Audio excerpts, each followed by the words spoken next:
শোন, তুই না এবার একটা প্রেম কর। আমার আর ভাল লাগে না, সবার মেয়ে প্রেম করে, আমার মেয়ে দেখো না, আমার দ্বারা প্রেম হবে না। যখন প্রেম করার বয়স ছিল তখন তুমি আমায় করতে দাওনি, এখন আমার দ্বারা কি করে হবে? আরে হবে হবে, ঠিক হবে। ওই সময় আবার কি বয়স আছে নাকি?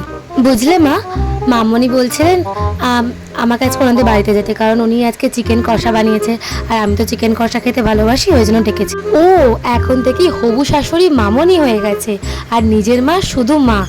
বাহ, খুব ভালো কথা। শাশুড়ির প্রতি কি ভালোবাসা। এই সমস্ত দিন দেখার জন্য তোকে কষ্ট করে বড় করলাম বল। বুঝলি মা, আমি ভাবছি আমাদের ওই বাড়ির জন্য না এরকম কিছু পর্দা কিনবো। বাড়ির প্রত্যেকটা রুমেতেই এরকম পর্দা লাগাবো। এই কালারটা আমার ভীষণ পছন্দ। এই কালারের পর্দা ওখানে কিনে নিয়ে যাব।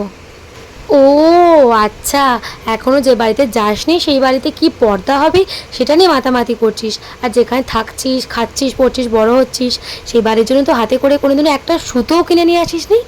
বাহ।